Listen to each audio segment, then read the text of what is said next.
ኢትዮጵያ ውስጥ በ3D ፕሪንት የተደረጉ ቤቶች ሊገነቡ ነው። ፋብሪካዎች አሉ ቤት የሚሰሩ አሁን በቅርቡ 4-5 ቤቶች ሳምፕል አዲስ አበባ ላይ ይሰራሉ። በፋብሪካ የሚመረተው ቤት በአንድ ወር ጊዜ ውስጥ ከአንድ ወር ባነሰ ጊዜ ውስጥ ያልቃል።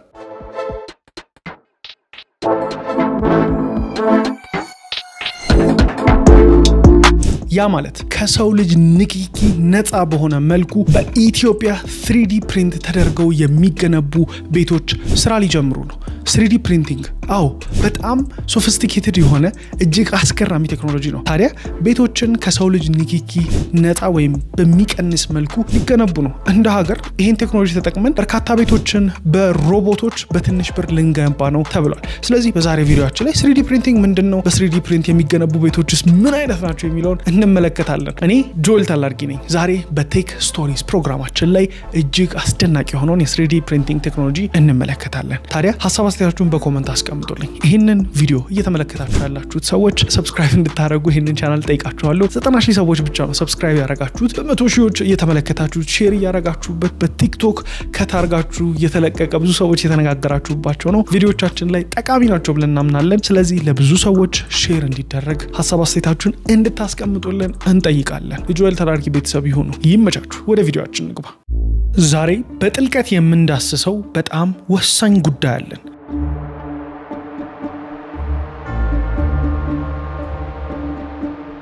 በመጀመሪያ ይሄ 3D ፕሪንቲንግ ቴክኖሎጂ በዓለም ዙሪያ ቤቶች የሚገነቡበት መንገድ እንዴት እንደሆነ ከስር መሰረቱ እንመለከታለን። ከዚያም በቀጥታ ወደ ሀገራችን ኢትዮጵያ እንመጣለን።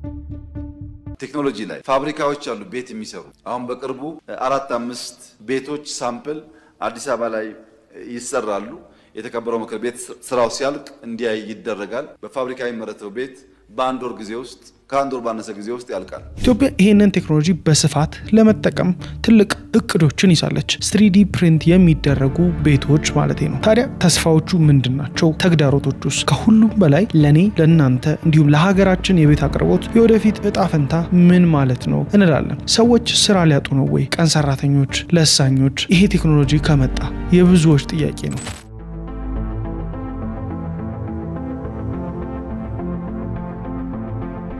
በመጀመሪያ ግን ለሁላችንም ግር እንዳይለን 3D ፕሪንትድ ቤት ምንድነው? በቀላሉ ለማስረዳት በጡብ በብሎኬት ወይም በፎርም ወርክ ወይም ቅርጽ ማውጫ ፋንታ አንድ ትልቅ ማሽን እንጠቀማለን። ይሄ ማሽን ጋንትሬም ሲስተም ወይም ትልቅ 4 ማዕዘን ክሬን ወይም ሮቦቲክስ አርም ሊሆን ይችላል። ይሄ ማሽን በልዩ ሁኔታ በተዘጋጀ የኮንክሪት ወይም ሞርታር ድብልቅ ስፔሻል ኤክስትሩደብል ኮንክሪት ይሞላል። ከዚያም በኮምፒውተር ውስጥ ያለን ዲጂታል ፕላን ወይም ካድ ወይም ደግሞ BIM ፋይል ተከትሎ ያንን ድብልቅ በተወሰነ መስመር ንብርብር ወይም ሌየር ባይ ሌየር ይሉታል እያደረገ ግድግዳውን በቦታው ላይ ይገነባል ያለማንም እገዛ ማሽኑ ብቻውን። ይሄ የሚያስደንቅ ነው። ከዚህ በፊት እንግዲህ ግድግዳ የሚለስኑ የተለያዩ ማሽኖችን ውሃ ልክ የሚያወጡልን ተመልክተናል። ይሄ ግን ሙሉ በሙሉ ከሰው እጅ ንክኪ ነፃ በሆነ መልኩ ቤቶችን በዚህ መልክ ይገነባል። ይሄ ዘዴ ብዙ የባህል ግንባታ ውስብስብ ነገሮችን ያስቀራል።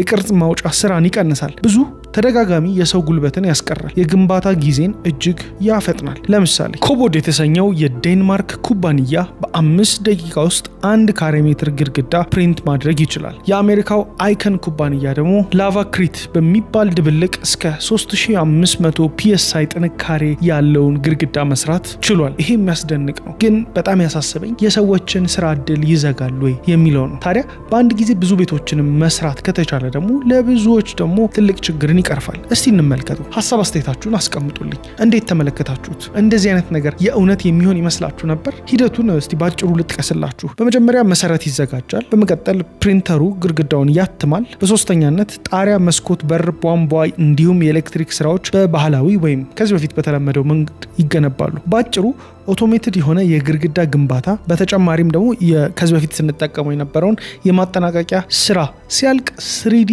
ፕሪንትድ ቤት ይሰኛል። ቴክኖሎጂው በዓለም አቀፍ ደረጃ ለምን ትኩረትን አገኘ? 4 ትልልቅ ምክንያቶች አሉ። የመጀመሪያው ፍጥነት እንዲሁም ብዛት ነው። በሳምንታት የሚሰራ ግድግዳ በቀናት ውስጥ ማቆም መቻል። ይሄ በተለይ ለትላልቅ የቤት ልማት ፕሮጀክቶች ትልቅ ትርጉም አለው። ሁለተኛ ወጪና ብክነትን መቀነስ፣ ኮስት እንዲሁም ዌስት ሪዳክሽን ኮንስትራክሽን ላይ ያለ ነገር ነው። ስለዚህ ስለዚህ የፎርም ወርክ፣ የስካፎልዲንግ እንዲሁም የተደጋጋሚ የሰው ጉልበትን ወጪ ይቀንሳል። አንዳንድ ጥናቶች እንደሚያሳዩት ከባህላዊ ወይም ከዚህ በፊት በለመድነው ግንባታ ከ30% እስከ 60% የሚደርስ የግንባታ ቁሳቁስ ብክነትን ያስቀራል። በተጨማሪም ደግሞ ሰዓትን ሌሊትም ድረስ መስራት የሚችል ማሽን ነው። በሶስተኛነት የዲዛይን ነፃነት ወይም ዲዛይን ፍሪደም።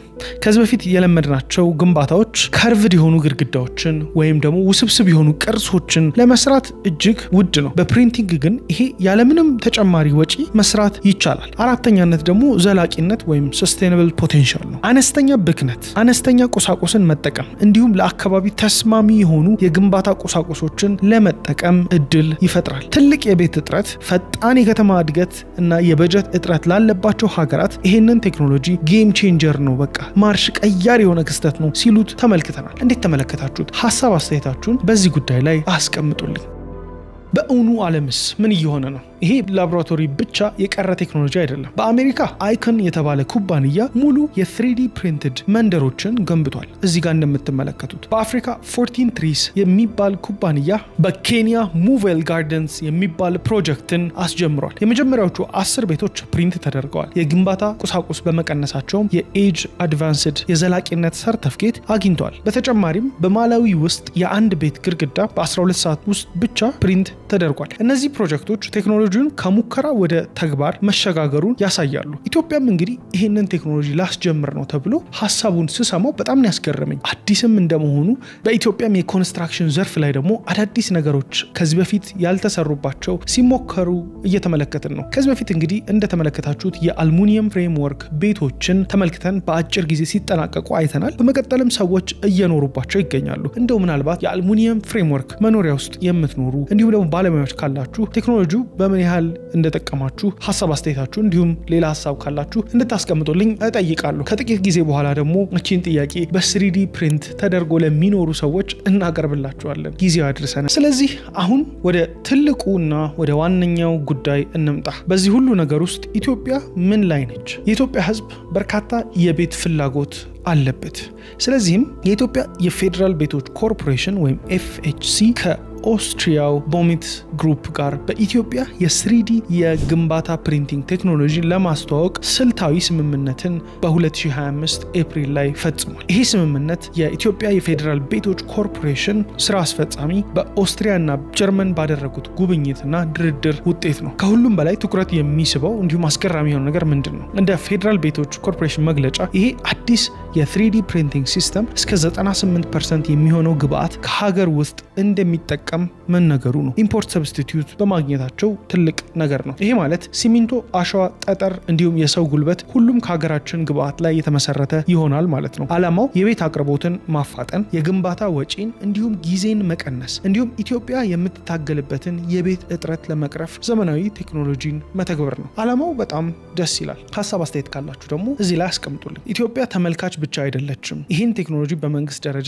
ለመቀበል እየተንቀሳቀሰች ነው። በቅርብ ጊዜ ውስጥ በኢትዮጵያ ግድግዳዎች ፕሪንት ሲደረጉ እናያለን የሚሉ ምልከታዎችን ነው የተመለከትነው። የኢትዮጵያ እቅድ ዝርዝሮቹ ምንድን ናቸው? የሙከራ ፕሮጀክቶች ወይም ፓይለት ፕሮጀክቶች እንመለከታለን በኤፍኤችሲ ወይም በፌደራል ቤቶች ኮርፖሬሽንና ቦሚት በተሰኘው ኩባንያ። ምናልባት አዲስ አበባ ወይም በሌሎች ከተሞች የሙከራ ግንባታዎች ይጀምራሉ። በዚህ ምዕራፍ የሀገር ውስጥ ግብአቶች ይሞከራሉ፣ የውጭ እንዲሁም የጊዜ ልኬቶች ይተነተናሉ። ስለዚህ በምን ያህል ጊዜ ምን ያህል ቤቶችን መሰራት እንደሚችሉ ትክክለኛ መገመት የሚያስችል መረጃ ይኖራቸዋል ማለት ነው። ደረጃ 2 ደግሞ የግብአት ማጣጣም ወይም ማቴሪያል አዳፕቴሽን ስራ ይሰራል። ይሄ በጣም ወሳኝ የሆነው ክፍል ነው። ያ 98% የአገር ውስጥ ግብአት ሲሚንቶ፣ አሸዋ ከኢትዮጵያ የአየር ንብረት እንዲሁም ከፍታ አዲስ አበባ ከባህር ጠለል በላይ 2300 ሜትር ላይ ናት። ስለዚህ የሚስማማ መሆኑን ፕሪንት ሊደረግ የሚችል ትክክለኛ የኮንክሪት ድብልቅ ሚክስ ማዘጋጀት አለባቸው። ሶስተኛው ደግሞ የሰው ኃይል ስልጠና ወይም ወርክ ፎርስ ትሬኒንግ ነው። ይሄ እንግዲህ አዲስ ነገር እንደመሆኑ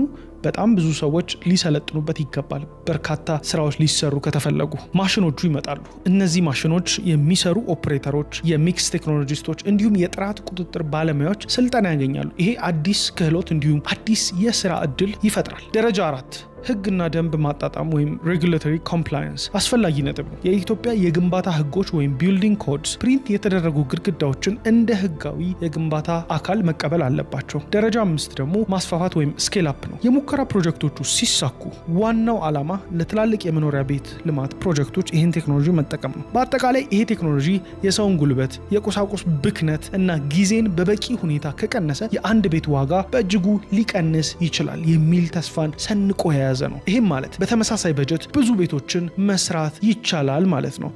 ስለ 3D ፕሪንቲንግ እናውራ።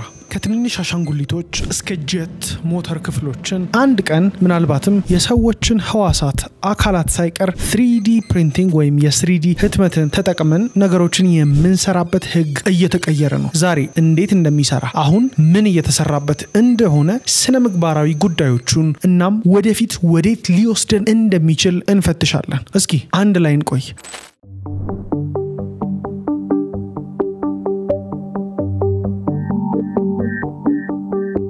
3D ፕሪንቲንግ ወይም አዲቲቭ ማኒፋክቸሪንግ ተብሎም ይጠራል። አንድን ዕቃ በዲጂታል ወይም 3D ሞዴል ላይ ተመስርቶ ቁሳቁስን በቀጫጭን ንብርብሮች ወይም ሌየሮች በመጨመር በመደርደር ይገነባል። ይሄ ከባህላዊው መንገድ ማለትም ዕቃን ከመቅረጽ ወይም ከመቁረጥ ፍጹም ተቃራኒ ነው። ከማስወገድ ይልቅ በትክክል የሚፈልጉትን ብቻ ይጨምራሉ። ይሄም ዲዛይነሮች ከዚህ በፊት የማይቻሉ ቅርሶችን፣ ለምሳሌ ውስብስብ የሆኑ የውስጥ አወቃቀሮችን ወይም ስትራክቸሮችን ቀላል ሆኖም ጠንካራ የሆኑ ነገሮች እንዲሰሩ ያስችላቸዋል። ልክ እንደ ኬክ ማስዋቢያ ክሬም አስቡት። እያንዳንዱን ዙር አዲስ መስመር ይጨምራል። ልክ ኬኩ ወይም በእኛ ሁኔታ ዕቃው እስኪጠናቀቅ ድረስ ማለት ነው። ዋና የ3D ፕሪንቲንግ አይነቶችን በአጭሩ ጠቀስ ላድርግላችሁ። በዚህ ቪዲዮ ላይ ቤቶችን 3D ፕሪንት ስለማድረግ ተወያይተናል። ታዲያ 3D ፕሪንት ቤቶች ብቻ ሳይሆን የተለያዩ አይነት ፕሪንቲንጎች ስላሉ እነሱን እንመለከታለን። የመጀመሪያው FDM የሚሰኘው ፊውዝድ ዲፖዚሽን ሞዴሊንግ ይሰኛል። ፕላስቲክን ወይም የፕላስቲክ ፊላመንትን በማቅለጥ ሌየሮችን ወይም ንብርብሮችን እንደረድራለን። ዋጋው ርካሽ ነው። ለጀማሪዎችና ለፈጣን ፕሮቶታይፖች የተለመደ ነው። ሁለተኛው ደግሞ SLA እና DLP ይሰኛሉ። የሬዚን ፕሪንቲንግ ነው። ፈሳሽ ሬዚንን በብርሃን በማጠንከር እጅግ በጣም ዝርዝር የሆኑ ክፍሎችን ይሰራል። ይህን የምጠቀመው ለጌጣጌጥ፣ ለጥርስ ሕክምና እንዲሁም ለትናንሽ ሞዴሎች ምርት ነው። ይህንን ታዲያ 3D ፕሪንት የተደረገ ጥርስ እኔ ራሴ ሕክምና ባደረኩበት ቆይታ ከዚህ በፊት በዶክተር መቤት ከፍተኛ ክሊኒክ ላይ ተመልክቼው ነበር።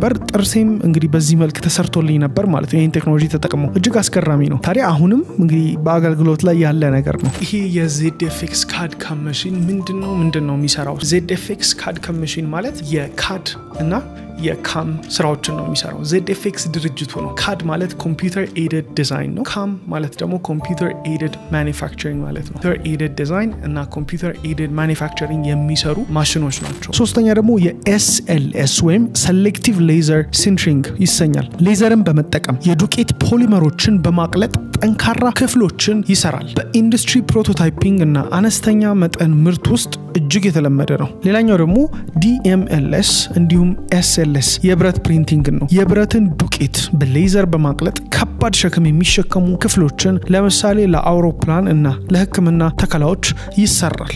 ኦኬ 3D ፕሪንቲንግ ይሄ ነው ካለን 3D ፕሪንተሮች እንዴት ይሰራሉ የሚለውን እንመልከት። ከዲዛይነሩ ሐሳብ አንስቶ እስከ ተጠናቀቀው ዕቃ ድረስ 4 ቁልፍ ደረጃዎች አሉ። የመጀመሪያው ዲዛይን፣ ሁለተኛው ስላይሲንግ፣ ሶስተኛው ፕሪንቲንግ ወይም ህትመት፣ አራተኛው ማጠናቀቅ ወይም ፊኒሺንግ ነው። ዲዛይነሮች በኮምፒውተር ካድ ሶፍትዌር ዕቃውን ይቀርጻሉ። ስላይሰር የተባለ ሶፍትዌር ያንን ሞዴል ወደ ቀጫጭን ንብርብሮች ይከፋፍልና ለማሽኑ መመሪያን ወይም ኦርደር ይሰጣል። ፕሪንተሩ እነዚያን መመሪያዎች በመከተል ቁሳቁሱን ንብርብር በንብርብር ወይም ሌየር በሌየር ይደረድራል። በመጨረሻም ደጋፊ የሆኑ ክፍሎችን ያስወግዳሉ፣ ይፍጋሉ፣ ያክማሉ ወይም ያጠናክራሉ። የምናያቸው ቁሳቁሶች ፕላስቲኮች የPLA፣ ABS፣ PETG፣ ናይለን እንዲሁም TPU ተጣጣፊ ናቸው። ሬዚኖች ደግሞ ለኢንጂነሪንግ፣ ለጥርስ፣ ለሕክምና የሚሆኑ ሬዚኖች፣ ዱቄቶች ደግሞ ናይለን፣ ብረቶች የታይቴኒየም፣ አይጌዝ ብረት እና ሴራሚኮች አሉ። የቀረው ደግሞ ባዮ ኢንክ ነው። በባዮ ፕሪንቲንግ ምርምር ውስጥ የሚያገለግሉ ህዋሳትን የያዙ ጄሎች ማለት ነው። በእነዚህ ቁሳቁሶች ልዩነት ምክንያት ነው የጥርስ ሐኪም ለክሮነር የሬዚን ፕሪንት ሲጠቀም የአውሮፕላን መሐንዲስ ደግሞ የታይቴኒየም ነዳጅ ቧንቧ የሚያትመው። ታዲያ 3D ፕሪንተሮች በየቤቱ በየመኝታ ክፍሎች፣ በመማሪያ ክፍሎችና በማህበረሰብ ሜከርስ ስፔስ ውስጥ ይገኛሉ። ሰዎች አሻንጉሊቶችን፣ ኮስፕሌይ የሚሆኑ አልባሳቶች፣ ለቦርድ ጌሞች የሚሆኑ ትናንሽ ሞዴሎችን፣ ለተበላሹ የቤት ዕቃዎች መለዋወጫ፣ የስልክ ማስቀመጫ፣ በአጠቃላይ መግዛት መግዛት የማይችሏቸው ወይም የማይፈልጓቸው ነገሮች ያትማሉ። ወደፊት አንድ ካምፓኒ የሆነ ሞዴል ለ3D ካተመ በኋላ ቤታችን ሞዴሏን ዳውንሎድ አድርገን ፕሪንት ማድረግ ብቻ ነው የሚጠበቅብን። ገበያ ሄደን መግዛትን ያስቀራል። አያስገርምም? እንዴት ተመለከታችሁት? ሐሳብ አስተያየታችሁን እስቲ በኮሜንት አጋሩኝ። በቤት ጀምረን አሁን የ3D ፕሪንቲንግ ቴክኖሎጂን እየተመለከትን ነው። እስቲ ተጨባጭ ምሳሌዎችን ስንመለከት ደግሞ የቦርድ ጌም ሞዴሎች ፈጣሪዎቻቸው ለአድናቂዎቻቸው ውስን እትም ያላቸው ምስሎችን ያትማሉ። የቤት ውስጥ መፍትሄዎችን ለማድረግ እንጠቀማለን። የተሰበሩ ዕቃዎች፣ የጠፋ ሪሞት ክዳን፣ የኬብል ከቨሮችን በቀላሉ ፕሪንት እናደርጋለን። ታዲያ እጅግ አስገራሚ የሆኑ ቲንጊቨርስ፣ ፕሩሰር ፕሪንተርስ እና ማይ ሚኒ ፋክተሪ ባሉ ድረገጾች ላይ በመቶ ሺዎች የሚቆጠሩ ነፃ እና የሚከፈልባቸውን ሞዴሎች ማግኘት ትችላላችሁ። ነገር ግን ሁል ጊዜ የፋይሎች የቅጂ መብትና ፈቃድ ማረጋገጥ ይኖርባቸዋል፣ ወይም የኮፒራይት ህግን ማለት ነው። ታዲያ እስቲ አሁን ደግሞ በ3D ፕሪንት የተደረጉ የተለያዩ ዕቃዎችን እንመለከታለን።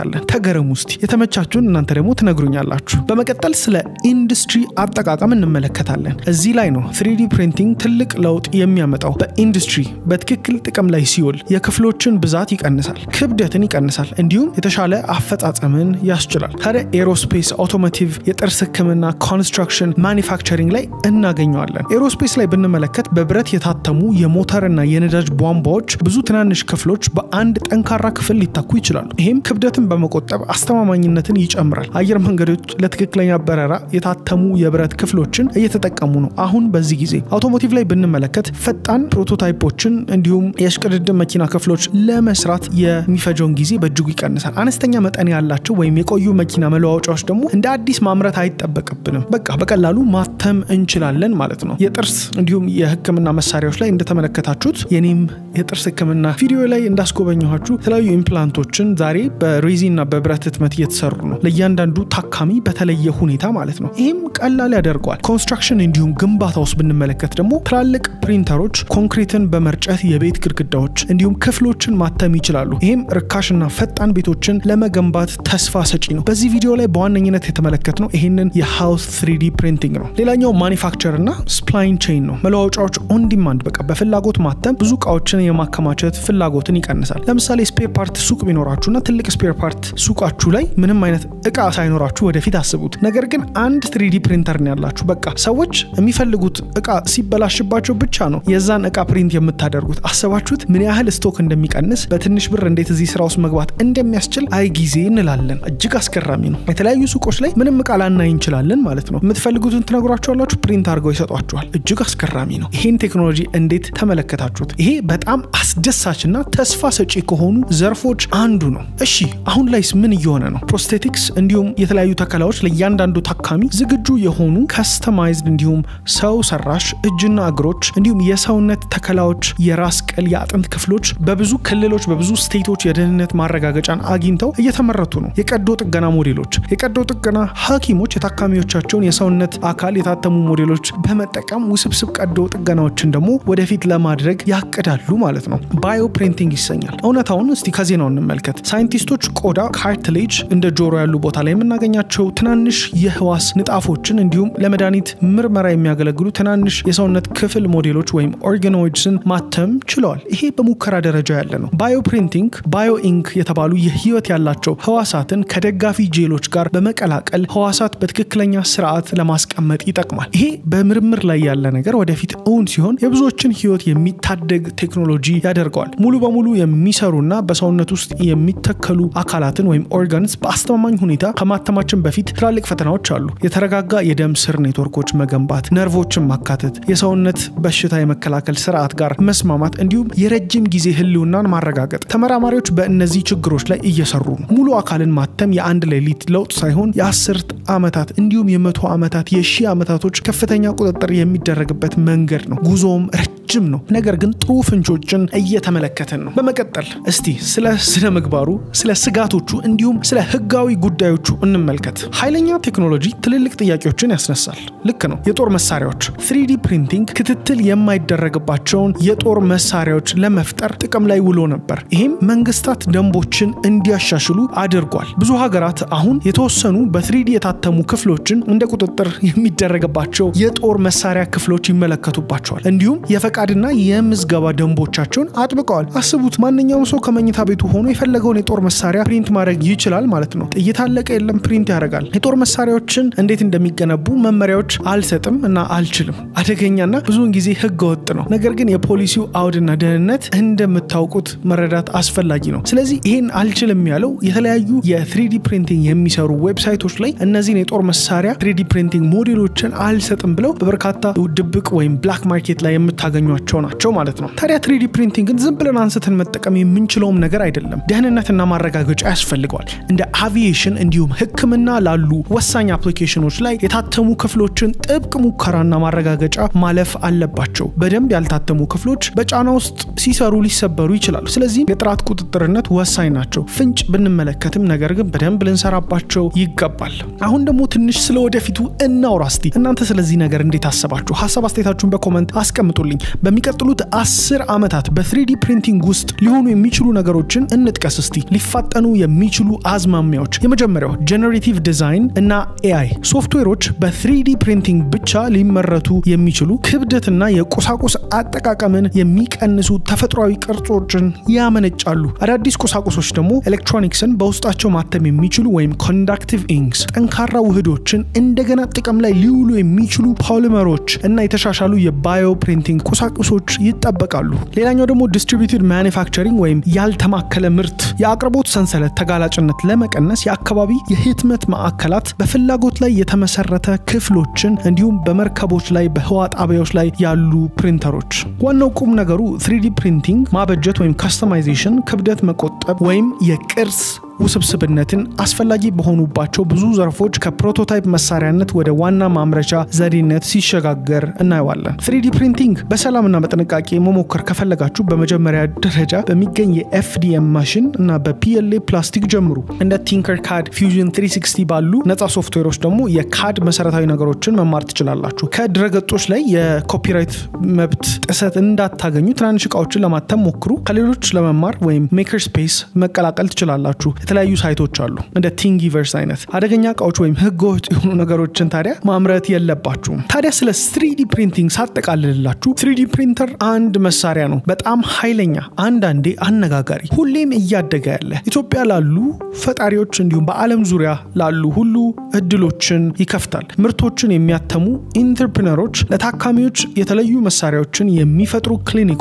እንዲሁም ለሙከራ ህዋሳትን የሚያትሙ ተመራማሪዎች የወደፊቱ ጊዜ በመሐንዲሶች፣ በፖሊሲ አውጪዎች፣ በማህበረሰቦች እና ልክ እንደናንተ ባሉ ትክክለኛ ጥያቄዎችን በሚጠይቁ ሰዎች ይወሰናል። እንግዲህ ዛሬ ጆኤል ነበርኩ። በዚህ ጥልቅ ጉዞ አብራችሁኝ ስለነበራችሁ አመሰግናለሁ። ጉጉታችሁ አይጥፋ። ይሄንን ቻናል ላይክ፣ ሰብስክራይብ እያደረጋችሁ ሌላ አስገራሚ ቴክኖሎጂዎችን እንቃኛለን። 3D ፕሪንቲንግ አስገራሚ ትልቅ የሚሰኝ ቴክኖሎጂ ነው። በተለይ በዓለም ላይ ትልቅ ከሚሰኙ ወደፊት ተስፋ ከሚጣለባቸው ቴክኖሎጂዎች ሌላኛው ደግሞ የናኖ ቴክኖሎጂ ነው። ታዲያ እነዚህ ቴክኖሎጂዎች ደግሞ አሁን ላይ አክቹአሊ በሀገራችን ላይ መሬት ወርደው ስራ ሊጀምሩ ነው ሲባል ዋው የሚያስገርም ነው። ምን አይነት ጊዜ ላይ እንዳለንም በእጅጉ የሚያስመለክት ነው። ታዲያ ለ3D ፕሪንቲንግ ቴክኖሎጂ ከቤት አልፎ እንዳልኳችሁ መሳሪያዎችን በቃ እያንዳንዱን ዕቃ ለምሳሌ በቤታችሁ ውስጥ ኤኒዋን 3D ፕሪንቲንግ ማሽንን ገዝቶ ማስቀመጥ ይችላል። ታዲያ 3D ፕሪንተሮቹ የሚጠቀሙት ለምሳሌ ቀላል የሆኑ የፕላስቲክ ማቴሪያሎችን፣ ሞልዶችን ማምረት ትችላላችሁ። ለምሳሌ አበባ ማስቀመጫ ብትፈልጉ የኮምፒውተራችሁ ጆይንት ወይም ላፕቶፓችሁ ወይም